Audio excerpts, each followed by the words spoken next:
대한민국 연예계를 대표하는 톱 개그우먼 박나래 씨가 갑작스러운 활동 중단을 선언하며 충격에 휩싸였습니다. 이는 단순히 불미스러운 사생활 논란을 넘어 전 매니저들과의 심각한 갑질 및 금전적 갈등이 폭발한 결과로 드러나고 있습니다.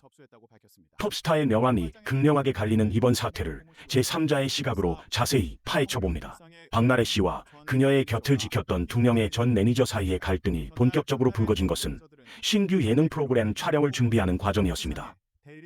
매니저들은 이 프로그램을 준비하면서 이미 극도의 피로감에 시달리고 있었습니다. 이들이 감당해야 했던 업무 강도는 일반적인 상식을 뛰어넘었습니다. 1년 3개월이라는 기간 동안 이들은 매달 평균 400시간이 넘는 살인적인 초고강도 업무를 처리했다고 주장합니다. 이는 통상 5명이 분담해야 할 업무량을 2명의 매니저가 감당했다는 의미입니다. 박나래 씨의 잦은 스케줄 외에도 24시간 대기, 각종 파티 준비 및 뒷정리, 개인적인 심부름까지 수족처럼 도맡아야 했습니다. 이러한 지독한 노동을 감내해 오던 매니저들이 결국 등을 돌리게 된 결정적인 계기는 바로 촬영 당일에 벌어진 한 사건이었습니다. 신규 예능 촬영 당일, 박나래 씨는 매니저들에게 사전에 준비해두라고 했던 진 목록 외에 갑작스럽게 와인잔, 네트, 조명 등 개인적인 용도의 물품들을 찾아오라고 지시했습니다.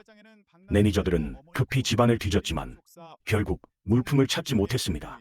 문제는 박나래 씨의 반응이었습니다.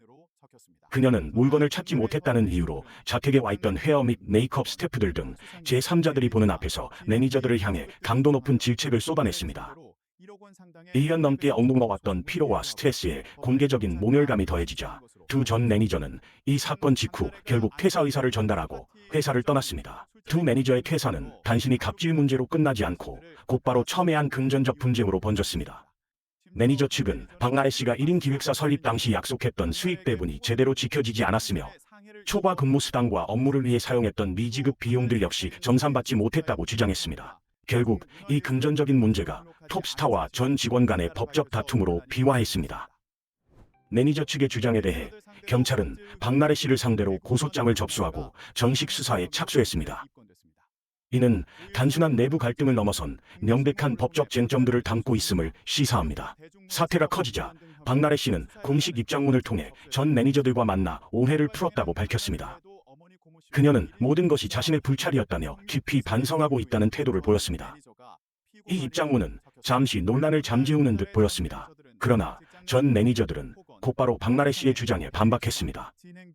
이들은 박나래 씨와의 만남에서 공식적인 사과나 합의는 없었으며 오히려 박 씨 측에서 금전적 요구에 대해 소송을 언급하는 등 강경한 입장을 내비쳤다고 주장했습니다.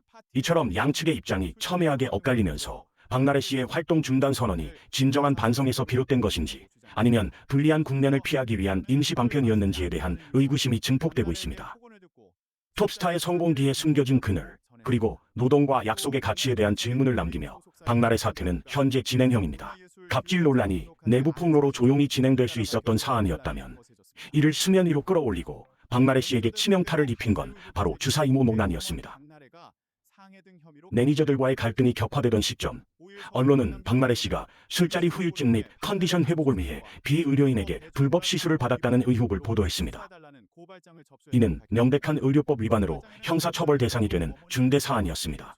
이 불법 시술 문제가 터지면서 박나래 씨는 매니저들과의 갑질 진실 공방을 이어갈 명분을 완전히 잃었습니다.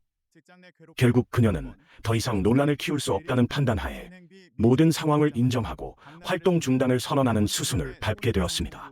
활동 중단 직전까지 박나래 측과 매니저들 사이에는 치열한 법적 공방이 있었습니다. 매니저들은 미지급 초과 수당 및 약속했던 회사 수익 10%를 요구했습니다. 특히 SC 매니저의 경우 박나래가 1인 기획사 설립 시 구두로 이 비율을 약속했다고 주장하고 있습니다. 반면 박나래 씨 측은 퇴직금을 정상 지급했음에도 매니저들이 회사 매출 10%에 해당하는 수억 원을 추가로 요구했다며 공갈 미수 혐의로 이들을 고소했습니다. 이는 약속된 금액을 요구한 것인지 아니면 톱스타의 사생활 약점을 이용해 부당한 금품을 뜯어내려 한 것인지에 대한 법적 다툼으로 번지게 되었습니다. 현재 박나래 씨는 모든 논란에 대해 사과하며 숙고의 시간을 갖겠다고 밝혔습니다. 하지만 대중의 시선은 싸늘합니다. 그녀의 복귀는 단순히 시간이 해결해줄 문제가 아니라 1년 3개월간 가족이라 불렀던 이들에게 가했던 모멸감과 불법 행위에 대해 진정으로 책임지고 반성했음을 증명하는 과정을 거쳐야 할 것입니다.